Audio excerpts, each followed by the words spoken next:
जिसका इंतज़ार था वो इंतज़ार ख़त्म हो गया और झारखंड मुक्ति मोर्चा और बीजेपी दोनों ने ही 15 अक्टूबर को अपने उम्मीदवारों की घोषणा कर दी। बुधवार को अपने उम्मीदवारों की घोषणा कर दी और एक तरीके से सबको पता था कि एक बार फिर से चंपई सोरेन के बेटे बाबूलाल सोरेन और रामदास सोरेन के बेटे सोमेश सोरेन की जो है वो चुनावी भिड़ंत होगी। लेकिन आधिकारिक रूप से बुधवार को घोषणा कर दी गई। सबसे पहले बीजेपी ने बाबूलाल सोरेन के नाम की घोषणा की। उसके बाद झारखंड मुक्ति मोर्चा ने, जो झारखंड मुक्ति मोर्चा की बैठक थी, उस बैठक में सोमेश सोरेन के नाम पर मुहर लगी और उसमें सोमेश सोरेन के साथ साथ उनकी मां रामदास सोरेन की पत्नी भी झारखंड मुक्ति मोर्चा की बैठक में मौजूद थी और मुख्यमंत्री हेमंत सोरेन और कल्पना सोरेन की मौजूदगी में जो है वो सोमेश सोरेन को झारखंड मुक्ति मोर्चा का सिंबल दिया गया और उसके बाद एक तरीके से झारखंड मुक्ति मोर्चा ने घाटशिला उपचुनाव में जीत का दावा किया और झारखंड मुक्ति मोर्चा की ओर से कहा गया कि जो 2024 के चुनाव में जितनी बड़ी जीत हुई थी, करीब 22,000 वोटों से रामदास सोरेन की जीत हुई थी और चंपई सोरेन के बेटे बाबूलाल सोरेन की 22,000 से ज़्यादा वोटों से हार हुई थी। इस करारी शिकस्त के बाद अब उपचुनाव होने वाला है और उपचुनाव को लेकर जो है झारखंड मुक्ति मोर्चा की ओर से दावा किया जा रहा है कि 2024 के रिकॉर्ड को तोड़ना है और एक बड़ी लकीर खींचनी है। दूसरी तरफ बीजेपी की तरफ से भी आज का है तो एक तरीके से आधिकारिक घोषणा होने के बाद जो प्रदेश के अध्यक्ष हैं, नेता प्रतिपक्ष हैं, बाबूलाल मरांडी, कार्यकारी अध्यक्ष जो है वो दोनों घाटशिला पहुंचे और चंपई सोरेन के साथ उन्होंने एक तरीके से बाबूलाल सोरेन की घोषणा भी किया और एक सभा को भी संबोधित किया और सभा के संबोधित करने के दौरान घाटशिला में जीत का दावा किया और उनका कहना है कि चूंकि इस सरकार को, हेमंत सोरेन की सरकार को करीब 1 साल का कार्यकाल उनका पूरा हो रहा है, तो ये जो उपचुनाव होगा एक तरीके से उसकी परीक्षा होगी, उसका टेस्ट होगा कि इस चुनाव में जो परिणाम निकलेगा उससे आगे की आने वाले समय की झारखंड की दशा और दिशा तय होगी, राजनीतिक दशा और दिशा तय होगी। लेकिन एक बात स्पष्ट है कि ये चुनाव जो है वो एक तरफ हेमंत सोरेन के 1 साल के कार्यकाल की अग्नि परीक्षा है, तो उससे ज़्यादा कहीं ज़्यादा चंपई सोरेन के राजनीतिक कौशल की और उनके राजनीतिक भविष्य का एक तरीके से फैसला करेगा, क्योंकि जिनको कोल्हान टाइगर के नाम से जाना जाता है, जिस चंपई सोरेन को, वो चंपई सोरेन विधानसभा चुनाव के दौरान अपने बेटे को चुनाव में जीत नहीं दर्ज करा पाए। लेकिन जो उपचुनाव हो रहा है उस उपचुनाव में चंपई सोरेन अपने बेटे को जीत दिला पाते हैं या नहीं दिला पाते हैं, ये एक तरीके से कहे कि एक बड़ी चुनौती होगी। दूसरी तरफ अगर चुनाव में हार और जीत की स्थिति को देखें तो अगर इस चुनाव में, उपचुनाव में, कि अगर चंपई सोरेन के बेटे की चुनाव में जीत होती है तो निश्चित तौर पर ये संदेश बीजेपी की तरफ से दिया जाएगा कि बीजेपी के प्रदेश नेतृत्व ने, वर्तमान प्रदेश नेतृत्व ने एक अच्छा प्रदर्शन किया और 1 साल के अंदर ही एक विधानसभा उपचुनाव में जीत दर्ज की है। क्योंकि उपचुनाव में आमतौर पर माना जाता है, खासतौर पर ऐसी स्थिति में कि एक सहानुभूति की लहर चलती है और जो सत्तारूढ़ पार्टी होती है उसको एक बढ़त मिलता है। लेकिन अगर इस सीट पर, घाटशिला के सीट पर बीजेपी की हार होती है तो पूरे तौर पर इसका ठीकरा चंपई सोरेन के ऊपर ही फोड़ा जाएगा। तो चंपई सोरेन के लिए यह चुनाव बहुत महत्वपूर्ण है कि वो अपने बेटे की जीत दिला पाते हैं कि नहीं दिला पाते। उनकी प्रतिष्ठा के लिए यह चुनाव बहुत महत्वपूर्ण है। एक तरफ झारखंड के मुक्ति मोर्चा के केंद्रीय अध्यक्ष और मुख्यमंत्री हेमंत सोरेन की प्रतिष्ठा होगी, दूसरी तरफ पूर्व मुख्यमंत्री चंपई सोरेन की परीक्षा होगी और ये परीक्षा झारखंड की राजनीति के लिए बहुत महत्वपूर्ण होता है, आदिवासी राजनीति के लिए बहुत महत्वपूर्ण है। हालांकि इस चुनाव में एक तीसरा कोण भी बनाने की कोशिश की जा रही है, जो कि जयराम महतो की तरफ से। जयराम महतो वहां पर किस उम्मीदवार को देते हैं ये अब देखने का विषय होगा और वो उम्मीदवार तीसरा कौन बना पाता है या नहीं बना पाता है ये भी देखने वाली बात होगी। तो अब जयराम महतो कौन सा उम्मीदवार खड़ा करेंगे उस पर सबकी नज़र होगी। चुनाव में उम्मीदवारी के बाद सोमेश सोरेन और बाबूलाल सोरेन का क्या कहना है, उनकी पार्टी के नेताओं का क्या कहना है, आप सुनिए। चुनाव का माहौल है, बिहार में भी चुनाव झारखंड मुक्ति मोर्चा को लड़ना है, यहाँ एक उपचुनाव है। उपचुनाव के लिए हम लोगों ने पार्टी से रामदास सोरेन जी, जो दिवंगत हमारे मंत्री रहे हैं, उनके बेटे को हम लोगों ने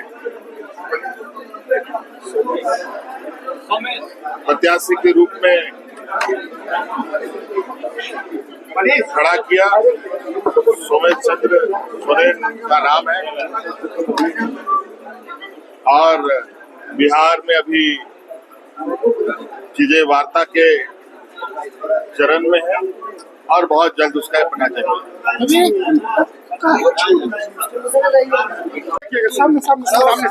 क्षेत्र में चुनाव पार्टी में आपको चुनौती यही है कि हम जितने भी बाबा का अधूरा काम सब है, सारे काम को हम जनता के आशीर्वाद से पूरा करेंगे। यही हम बोला। चुनौती यही है कि हम जितने भी बाबा का अधूरा काम सब है, सारे काम को हम जनता के आशीर्वाद से पूरा करेंगे। यही हम भरोसा दिलाते सबको। नमस्कार। मुद्दा तो हम लोग का हर सरकार को सोचना चाहिए, जो भी सरकार आती है। तो मुद्दा तो आसपास है, हम लोग देख ही रहा है। घाटशिला अंदर में देखा जाए तो रास्ता का बहुत ही खराब है। और शिक्षा का बात करें तो स्कूल आपका कोई एक ठू आया स्कूल में, कहीं पर 2 ठू है। और जो समस्या आपका किसान का बात है, सही समय में आपको उसको खाद नहीं मिलता है, बीज नहीं मिलता है। और उसको पहले तो हम लोग को समर्पित करना चाहिए। आपको उसी के लिए आपको वोट दे के जिताता है, आशा करके कि किसान सोचता है कि हमको सिंचाई का सुविधा होना चाहिए। और हर किसान सोचता है कि मेरा बेटा अच्छा शिक्षा प्राप्त हो। शिक्षा स्तर उतना गिर चुका है। और आपका अभी जो 2025 में रिजल्ट आया मैट्रिक का, उसके बाद आपका डिग्री कॉलेज में इंटर का पढ़ाई को रोका जाता है। तो देखिए, जिसका पैसा है वो तो हमारे पड़ोसी राज्य में जाएगा, उड़ीसा जाएगा, बिहार जाएगा, बंगाल जाएगा। तो निश्चित तौर पर हम लोग का मुद्दा शिक्षा और सिंचाई होगा। और जो भी किसान लोग खेती बाड़ी करता है उसको स्टोरेज के लिए उसको कोल्ड स्टोर का भी व्यवस्था किया जाए। जैसे आपका दुरुस्त किया जाए आपका अनुमंडल हॉस्पिटल को, आपका जहाँ जहाँ जैसे मोसाबुनी घोड़ाबुंदा में 100 बेड का आपका माने ये हॉस्पिटल खुला जाए, ताकि चिकित्सा के लिए बंगाल और रिम्स नहीं जाए, जमशेदपुर नहीं जाए। कि उसको यदि ऐसे होता है तो आदमी खुशी से झूम उठेगा। आमतौर पर ये मुद्दा हम लोग का हो। सबसे पहले तो मैं धन्यवाद देना चाहता हूँ आदरणीय JP नड्डा को और भारतीय जनता पार्टी के प्रदेश अध्यक्ष बाबूलाल मरांडी को, जे पुनः हमको 2024 में दिया था और उपचुनाव भी मुझ पर विश्वास किया है। तो मैं धन्यवाद देना चाहता हूँ और सभी मेरा कार्यकर्ता को मैं अभिनंदन करना चाहता हूँ कि उसी का प्यार और एक बार मौका दिया है।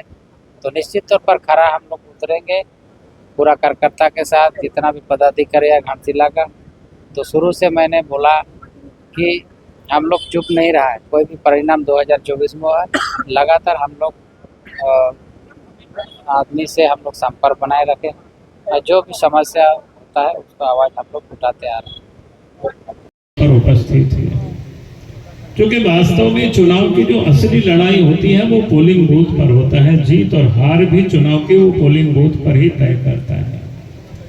और इसलिए मैं आप सभी कार्यकर्ता बहनों और भाइयों से मैं कहूंगा कि आप जो यहाँ से लौटेंगे आपस अपने घर को, तो आप सबको चुप नहीं रहना है। यानी गांव घरों में भी अपने लोगों को, जो लोग नहीं आए उनको भी बताना कि हम सब गए थे भारतीय जनता पार्टी के मीटिंग में, चंपैदा आए थे, उन्होंने क्या बताया, बाबूलाल मरांडी ने क्या बताया, गोस्वामी जी ने क्या बताया, गीता मुर्मू जी ने क्या कहा, दिव्यानी जी ने क्या कहा, बाबूलाल सोरेन ने क्या कहा। आप इन सारी बातों को लेकर के यहाँ से जाएंगे और आप भी हम सब लोग जैसे बताते वहां आप सब भी लोगों को बिठा करके बताना, क्योंकि लोगों को समझाना पड़ेगा।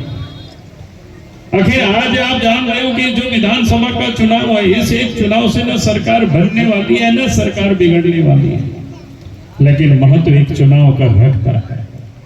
अभी जैसे आपको बताया, आप सबको पता है, पिछले 6 वर्षों से हेमंत सोरेन की सरकार चल रही है।